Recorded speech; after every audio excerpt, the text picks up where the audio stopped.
Olá pessoal, tudo bem com vocês? Direto ao assunto, vamos falar sobre os assuntos, botei aqui para vocês, os assuntos mais cobrados nas provas da banca objetiva sobre a Constituição Federal de 1988, e esses assuntos são comuns a todos os cargos. Vamos fazer, já fizemos aliás, vamos só mostrar para vocês aqui um raio-x, um perfil da banca, do que é que ela cobra, o que é que ela mais cobra nas últimas 10 provas que ela fez sobre Constituição Federal. Então aí os assuntos mais cobrados nas provas da banca objetiva, que é a banca do seu concurso. Nada mais importante do que você conhecer o terreno onde você vai pisar. Quem está fazendo essas aulas, quem está caminhando aqui junto comigo, vai acabar que vai ter uma chance maior de aprovação, porque nessas matérias, pelo menos, você vai ter uma chance muito maior de aprovação do que aquela pessoa que não está fazendo isso. O que eu percebo? Normalmente as pessoas que vão fazer concurso para prefeituras, normalmente elas têm aquela pré-ideia, né, ideia pré-concebida, que o concurso ele tem cartas marcadas. Não sei dizer, porque aí seria uma acusação leviana, mas há sim vários concursos que já tiveram esses problemas. A gente não pode dizer que são todos, e a gente não pode dizer que é o que você vai fazer, não é? A gente não pode dizer que é o daqui, o da prefeitura de Itabuna. A gente tem que acreditar que a banca vai ser correta, que a prefeitura vai ser correta, e você tem que acreditar nesse perfil que a gente fez para que você tenha um bom desempenho. Até porque se caiu nos outros, é um padrão que está se repetindo.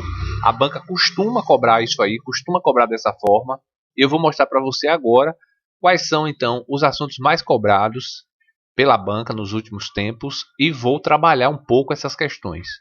Tá certo? Pessoal, lembre de uma coisa, e isso é muito importante. Você precisa utilizar a energia positiva, você precisa utilizar a fé, você precisa utilizar a positividade, dar uma atitude mental positiva a seu favor, para que você tenha bom desempenho em qualquer área da vida. Você não pode deixar de acreditar que o amanhã vai ser melhor. Isso seria muito ruim e deprimente. Você tem que acreditar que o amanhã vai ser melhor, mas lutar por isso, fazer os seus estudos, correr atrás daquilo que é importante para você, para sua família, para o seu futuro, e é isso aí. Você tem que acreditar que vai ser melhor e lutar por isso até você conseguir. Jamais desistir. Jamais desista dos seus sonhos, jamais desista de lutar, jamais desista e jamais deixe de acreditar que o amanhã vai ser melhor.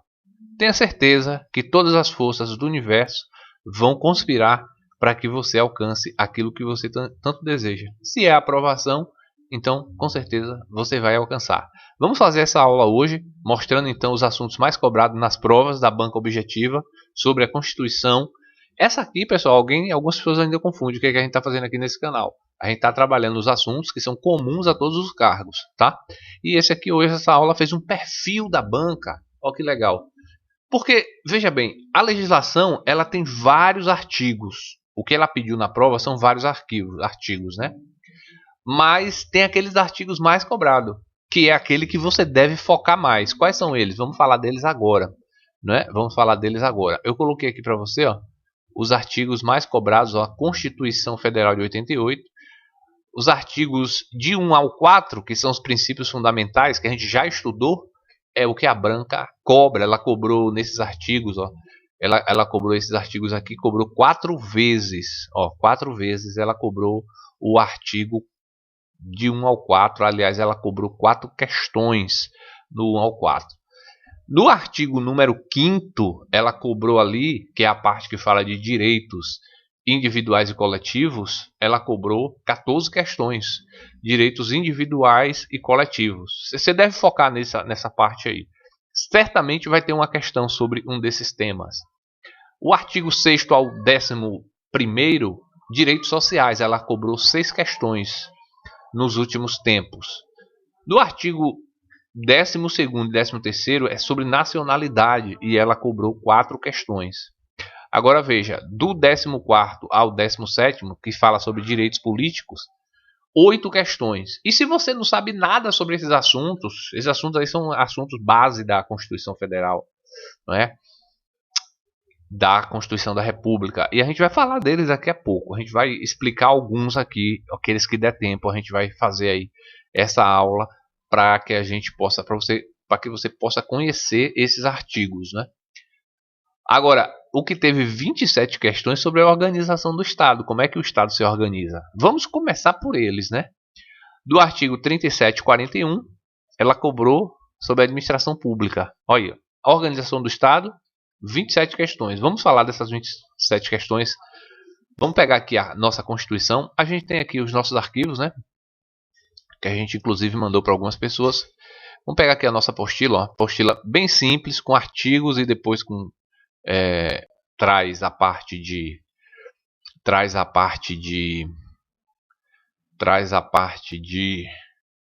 questões no final, né? Que é muito importante você ler e depois você responder, tá? Vamos partir então para as nossas. Olha, o que vai cair aqui se eu só explicar? O que vai cair na prova, explicando de novo, né? O que vai cair na prova sobre Constituição? Artigo 1º ao 4º, aliás, ao 69, 76, 92, 101, 102, artigo 127. Na nossa avaliação que a gente fez aqui para criar esse vídeo, a gente pegou aqui, ó, que no artigo 18 a 36, que está no seu edital, porque o seu vai do artigo 1º ao 96, ó, ao 69, vai do 1º ao 69. Então está incluso aqui que a banca cobrou 27 questões nessa parte. E o que é que fala o artigo 18 até o 36? Vamos trabalhar algumas questões. Fala sobre a organização do Estado. Como é que o Estado se organiza? Vamos lá dar uma olhada? Então vamos aqui, ó. Vou entrar aqui na minha apostila. Organização do Estado. Né? Da organização do Estado. Tá aqui, ó. Da organização do Estado. Capítulo 1, artigo que? 18, ó. Artigo 18. Tá cobrando no nosso edital, está cobrando 27 vezes, foi cobrada 27 questões, foi cobrada sobre essa parte. A gente vai começar a trabalhar ela agora. Depois a gente faz outras aulas com esses outros artigos aqui, caso dê tempo, né? Vamos lá. Organização político-administrativa. A organização político-administrativa da República Federativa do Brasil compreende a União dos estados, Distrito Federal e município. E eles são o que? Autônomos, né? Os municípios são autônomos, os estados são autônomos e o Distrito Federal é autônomo. Autônomo, ou seja, eles têm autonomia, eles não têm independência, eles não têm, a gente chama de soberania. Eles não têm soberania, mas eles têm autonomia. Autonomia política, autonomia porque eles podem criar as leis deles, cada estado pode criar, o município pode criar suas leis, né? É por isso que existe a Câmara de Vereadores. O estado pode criar suas leis. No caso da Bahia, aqui nós temos a Assembleia Legislativa da Bahia, ALBA.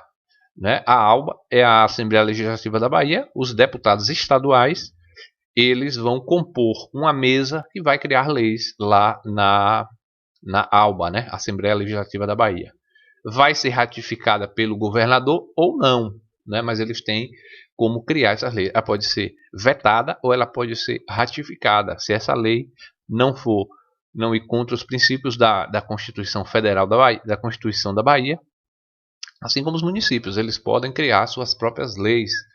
Podem criar as leis de acordo com a Constituição Federal e a Constituição do Estado da Bahia. Então, isso significa o quê? Autonomia. Ó, eles são autônomos nos termos desta Constituição. A capital do estado vai ser Brasília. A gente vai rápido, né? Porque senão a gente fica aqui demorando demais e são muita coisa para estudar, né? Os territórios federais integram a União e sua criação, transformação em estado ou reintegração ao estado de origem serão regulamentadas por lei complementar.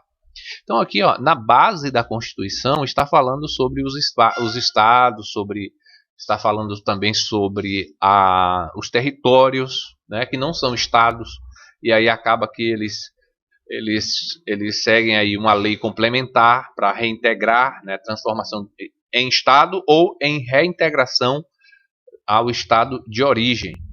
Fernando de Noronha foi reintegrado ao estado do Pernambuco. Deixa eu ver aqui, ó.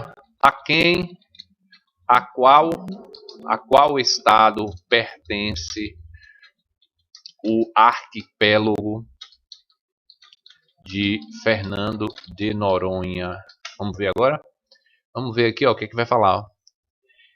O estado do Pernambuco é um arquipélago brasileiro, pertence à microrregião de Fernando de Noronha e à mesorregião metropolitana do Recife. Fernando de Noronha é um arquipélago de origem vulcânica e tal, e ele vai ali explicando, né?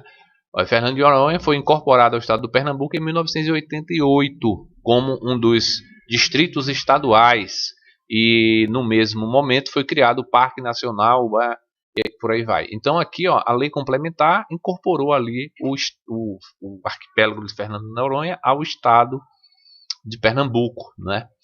E ele passou a ser considerado o quê? Um parque nacional, aliás, foi incorporado e tal. Então aquele arquipélago foi incorporado ao estado, né? Os estados podem incorporar-se entre si, subdividir-se ou desmembrar-se. Nós temos vários casos no Brasil em que os estados se dividiram. Por exemplo, Mato Grosso do Sul e Mato Grosso se dividiu ali em dois, né? O estado era muito grande, a questão do gerenciamento era complicada, as distâncias e tudo mais para resolver questões, e aí acabou que foi dividido. Estados que podem então subdividir-se e desmembrar-se para se anexarem a outros e formarem novos estados e territórios federais, mediante aprovação popular diretamente interessada através de plebiscito. Plebiscito, vocês sabem, né? É aquela consulta popular direta. Pergunta uma pergunta e o povo responde lá através de uma votação. Se eu não me engano, a gente teve uma dessas votações quando a gente foi fazer escolher se o Brasil voltava a ser uma monarquia ou se o Brasil queria permanecer uma república constitucionalista. E o Brasil, o povo votou. Se não me engano, isso foi em 1994, né? Então a gente escolheu ali naquele momento se o Brasil ia voltar a ser uma monarquia. Era uma monarquia? Deixa eu ver se é isso mesmo. A gente sabe que o Google aqui lembra pra gente tudo, né? Quando foi o último plebiscito no Brasil? Ó, rapidão, o Google é muito inteligente. Qual a forma e qual sistema de governo deve ser aplicado no Brasil? Plebiscito, em 1993, no Brasil, determina a forma e o sistema de governo do país. Então, agora vamos ver aqui, ó. Plebiscito foi em 1993 para determinar a forma do sistema de governo no Brasil, após a redemocratização. E, ó, monarquia ou república, tá vendo? A gente ia tornar uma monarquia em 1993. Você sabia disso? Eles votaram, lembro que o povo correu atrás para votar, para determinar que ia ser uma democracia mesmo, né? Um governo republicano e não um governo monárquico. Ou seja, a gente ia ter um rei novamente, né? Provavelmente a família real portuguesa, que ainda tem aí vários deles ainda são personalidades, né? Ainda tem muitos recursos e tudo mais. A família real brasileira ainda existe, né? Ok, vamos lá, vamos em frente. Então a criação e a incorporação e a fusão de desenvolvimento do município far-se-ão por lei estadual, dentro do período determinado pela lei complementar, e dependerão de consulta prévia, mediante plebiscito, às populações dos municípios envolvidos, após divulgação do resultado de visibilidade, apresentados e publicados na forma da lei. É vedado à União, aos estados e aos municípios. É vedado o quê? Estabelecer cultos religiosos ou igrejas, subvencioná-los, embaraçar-lhes o funcionamento ou manter com eles os seus representantes relações de dependência ou aliança, né? Ressalvada na forma da lei a colaboração de interesse público. Então aqui o Estado, ele não pode, o Estado é como a gente diz, né? O Estado é laico, o Estado não se mete em questões religiosas, mas também não pode embaraçá-lo, também não pode subvencioná-lo, né? Não pode geri-lo ou mesmo financiá-lo. O Estado é proibido, porque o Estado é laico. O que é um Estado laico? Aceita todas as religiões e ao mesmo tempo se mantém distante de todas elas. Esse é um Estado laico, né? No Brasil, nos últimos anos, a gente viu o Estado se aproximar muito de organizações religiosas, o que virou uma confusão danada aí, porque acaba privilegiando, não foi o Estado, foi um governo. Aí acaba privilegiando um tipo de religiosidade e isso prejudica outros tipos de religiosidade. No caso do governo anterior, ele estava muito ligado ao protestantismo, o que ocasionou várias confusões e problemas relativos à matriz, religiões de matriz africana. Vocês devem ter lembrado disso, né? Vários apedrejamentos de estátuas e monumentos. Aqui vou mostrar para vocês, ó. Vocês devem ter lembrado dessa notícia também, né? Centros de Umbanda em Salvador foram atacados. Ó, vamos ver. Isso aqui a gente vai botar assim, vai ver que um terreiro de Umbanda localizado em Piatã, em Salvador, foi atacado por rojões durante o baile pré-carnavalesco na noite do sábado. E aí, ó, teve vários já. Se você procurar essas notícias, ó, aí, ó, você vai ver o terreiro de Umbanda é atacado, 3 pessoas são atingidas. Você vai ver vários, ó, monumentos. Ó, eu vi aqui, monumento africano é atacado, é destruído, vamos ver. É destruído, vamos ver o que a gente acha, ó. Daí a importância do Estado ser laico, né? Ó, monumentos são destruídos por militantes no Mali. Aqui já é lá no Mali, né? Aqui, ó, vamos ver aqui, ó. Ó, teve esse caso aqui de estátuas escravocratas, mas aqui já é uma outra história, né? Foi derrubada, mas tem outros casos aqui no Brasil. Eu me lembro de um caso em Salvador também, uma estátua de um Iemanjá ou algo assim. Ela foi destruída e isso aconteceu no governo passado. É culpa do governo? Não, mas o governo passado ele tinha muita ligação com os evangélicos. Há muitos evangélicos que pegaram e perderam um pouco a linha e alguns se radicalizaram demais. E aí alguns destroem ou fazem não só evangélicos, mas católicos também, né? Aí acaba fazendo aquilo que não pode ser feito, né? Que é fazer discurso contra determinadas religiões. Esse discurso que a gente chamou, que foi chamado no Brasil, a gente chamou não, foi chamado no Brasil de discurso de ódio, né? E o governo ele não deve se meter nisso justamente por causa disso, porque o Estado ele é para amparar a todos, né? Então isso aqui está onde? No artigo 19, a vedação da União dos Estados, Distrito Federal e dos municípios que estabeleçam cultos religiosos ou subvencione-os, ou mesmo embarace o seu funcionamento, né?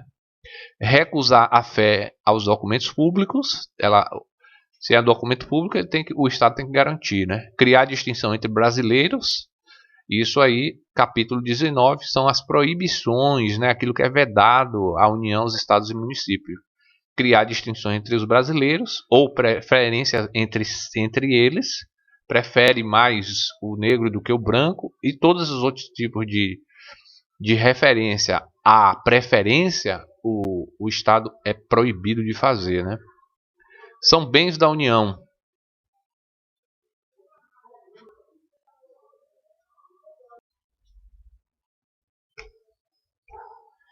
Então, pessoal, artigo 19, né? O que é vedado à União. No artigo 20 vai falar o que são os bens da União. Aqueles bens que atualmente lhe pertencem e os que vierem a lhe ser atribuídos. É isso que a prova vai cobrar, né? Então, quais são os bens e que podem ser atribuídos ainda? As terras devolutas, indispensáveis à defesa das fronteiras, fortificações e construções militares, das vias federais de comunicação e a preservação ambiental, definidas em lei. Os lagos, os rios, quaisquer correntes de água em terrenos de seu domínio ou que banhem mais de um estado. Ou seja, aqueles rios que atravessam mais de um estado, né? São considerados rios nacionais. Sirvam de limites com outros países ou se estendam pelo território estrangeiro ou dele provenham. bem como os terrenos marginais e as praias fluviais. As ilhas fluviais lacustres, nos limítrofes com outros países, as praias marítimas. Você vê que aqui, eu coloquei na apostila aí esse texto, que é o texto da Constituição. É leitura. Tem alguma coisa que você precisa conhecer, outras para interpretar. Mas no geral, se você fizer uma pesquisa rápida, você vai conseguir. Então aqui basicamente você vai ter que ler, tá? O que são aqui, ó, os bens da União, né? Os bens da União, os recursos naturais da plataforma continental. Por exemplo, ó, o que é plataforma continental? Algumas pessoas não vão saber o que é plataforma continental, né?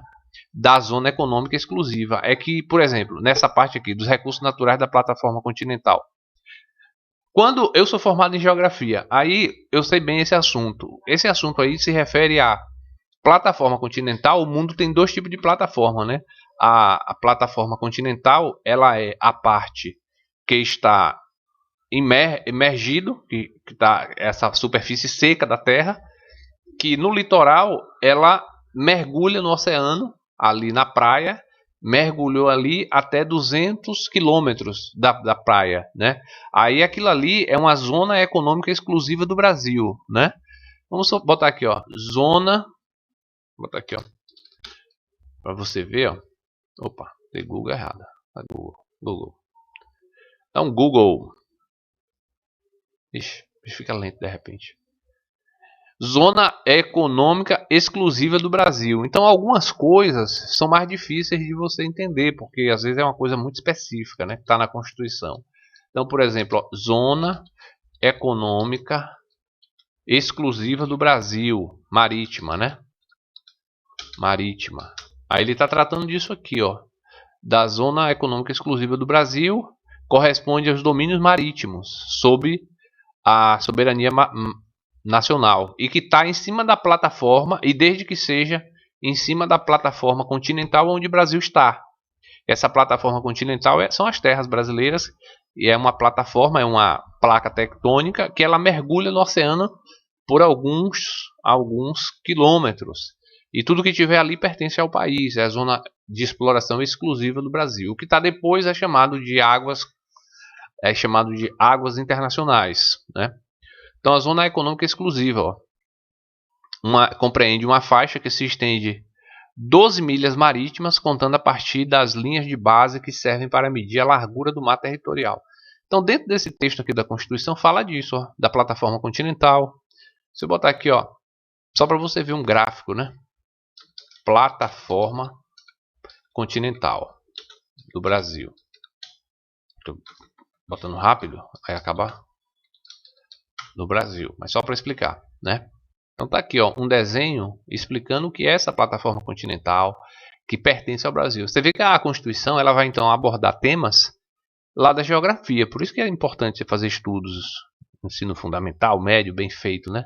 Porque aí se você não fizer bem feito, não compreender esses detalhezinhos, aqui, ó, o que é a zona exclusiva, esse desenho mostra em azul que são as zonas econômicas exclusivas. E aí aqui você tem a plataforma continental, ó, que é essa parte mais escura, é o território nacional. E essa base aqui que está entrando dentro do mar é a plataforma continental ainda. São terras mais baixas onde a praia chega, onde o mar chega, né? Não chega a ser oceânica, porque aqui, depois dessa parte mais clara, aqui passa a ser a plataforma oceânica, o fundo oceânico, né? Que é uma plataforma também. Que no caso do Brasil aqui não tem nenhuma divisão, mas enfim, é um assunto para outro momento. Aqui então ele fala disso, ele fala do mar territorial, que é justamente aquele mar ali, pertence à União, né? Os terrenos da Marinha e seus acrescidos, os potenciais de energia hidráulica, os recursos minerais exclusivos ou subsolo, inclusive esse aqui, ó, potencial de energia hidráulica. Qual é a bacia que tem mais potencial de energia hidráulica no Brasil? É a bacia amazônica, né, que tem o maior potencial hidráulico. Inclusive o Brasil já está construindo algumas reservas, algumas hidrelétricas lá, né? Balbina? Deixa eu me lembrar aqui, né? Bom, enfim, eu não vou me aprofundar nisso não, senão eu começo a dar aula de geografia aqui. Né? Então pertence ao Brasil também as cavidades naturais subterrâneas, os sítios arqueológicos pré-históricos, as terras tradicionais ocupadas pelos índios. É assegurado nos termos da lei também aos estados, ao Distrito Federal e aos municípios o quê? A exploração de petróleo, de gás natural. Você vê que no Rio de Janeiro tem exploração de petróleo, gás natural. E no Brasil inteiro também tem, na Bahia também tem, né? Dos recursos hídricos, que é permitido, né? Então é assegurado nos termos da lei ali. Vai ter uma lei complementar que vai definir quais são a forma como os estados e os municípios podem usar essas zonas econômicas, né? Então existe uma lei ali que vai ser direcionada para regulamentar esse uso, questão ambiental, questão também relacionada a impostos e tudo mais, né? A faixa de até 150 km de largura ao longo das fronteiras terrestres, designada como faixa de fronteira, é considerado fundamental para a defesa do território nacional, e sua ocupação e utilização serão reguladas em lei. Compete à União, então, manter as relações com os estados estrangeiros, participar de organizações internacionais, declarar guerra e celebrar paz. Então isso aqui é uma competência da União. Quer dizer, o Estado tem sua competência, a União tem sua competência e o município tem sua competência. É isso que o artigo 21 vem trazer para a gente. O que compete exclusivamente à União? Manter as relações com os Estados estrangeiros e participação em organizações internacionais, celebrar guerra e celebrar paz, assegurar a defesa do Estado Nacional. Por isso que o presidente da República, ele é o chefe do Exército. Todo presidente agora é Lula, que é o chefe do Exército. Antes era Bolsonaro, que era o chefe do Exército. Então tá aí o Exército para a defesa nacional, principalmente contra povos estrangeiros, e não para agredir o próprio povo, né? Mas para defesa contra povos estrangeiros. E aí o chefe é o eleito pelo povo, né? O povo diz quem é o eleito. No caso agora é Lula, né? O chefe do Exército, para assegurar a defesa nacional. Então aqui permitir também, nos casos previstos em lei complementar, que as forças estrangeiras transitem pelo território nacional, nele permaneçam temporariamente. O exército americano já esteve aqui, né? Tem uma base até. Vou botar aqui para você ver, ó, base americana no Brasil. Então a prova do seu concurso ela pode vir cobrando esse assunto aí, né? Base americana no Brasil. Ó, Brasil e Estados Unidos fecham um acordo sobre o quê? Vamos ver aqui. Brasil e Estados Unidos fecham um acordo sobre base de Alcântara. Então o Brasil tem essa base aqui, ó, que ele tem acordo com os Estados Unidos. Sabia disso? Pois é, mas é permitido na Constituição. Alguns vão falar, ah, meu Deus, estão roubando território nacional. Não. É para manter essas leis, eles podem permanecer aqui, desde que o Estado brasileiro permita, temporariamente. Decretar estado de sítio, estado de defesa, intervenção nacional. Assunto muito falado no governo passado, né? Que é um governo militar, basicamente, que falou muito sobre isso aí. Não era um governo militar, é que o cara lá, o Bolsonaro, ele era muito militar, né? Ele era um militar, né? Da reserva agora, né? Então também autorizar e fiscalizar a produção do comércio de material bélico, emitir moeda. Tudo isso compete a quem? A União. Estamos falando das competências da União, ó. Compete à União. Daqui a pouco a gente vê o que compete aos outros, né? Membros da Federação ou da União, os outros membros do Brasil, né? Que são os Estados, municípios e Distrito Federal. Administrar as reservas cambiais, fiscalizar as operações de natureza financeira, especialmente as de crédito, câmbio, capitalização, bem como as de seguro e previdência privada, tudo regulamentação da União. Elaborar e executar os planos nacionais, regionais de ordenação do território e de desenvolvimento econômico e social, manter o serviço postal de correio e aéreo nacional, explorar mediante autorização, concessão ou permissão de serviços de telecomunicação. A Anatel é uma agência nacional, né, comandada pelo governo federal, no que diz respeito às telecomunicações. Explorar diretamente ou mediante autorização, concessão ou permissão para radiodifusão. Você tem uma rádio, tem que ter uma autorização nacional, passar pelo Congresso e tal.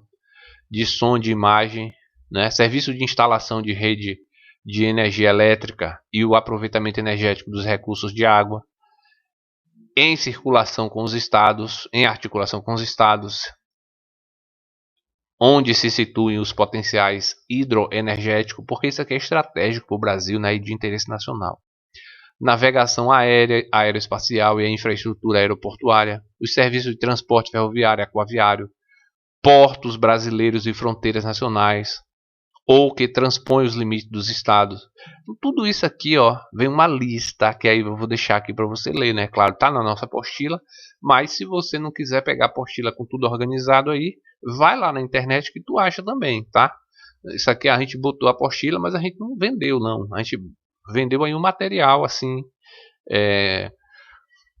um conjunto de coisas, né? Isso aqui é a Constituição e ela é livre e aberta a todos. Você encontra ela livremente na internet. Aqui porque eu organizei, botei questões e aí eu passei para o pessoal. Assim, o pessoal, quem quiser ainda pode pedir, né? Então tem uma lista, ó, do que compete à União, organizar, fiscalizar, além de outras. Ó, deixei aí. Esse é o capítulo 21. No capítulo 22, compete privativamente à União legislar sobre, ou seja, a União vai criar leis, né? Sobre direito civil, comercial, penal, processual, eleitoral, agrário, marítimo, aeronáutico, espacial e do trabalho. Legislar é criar leis, né?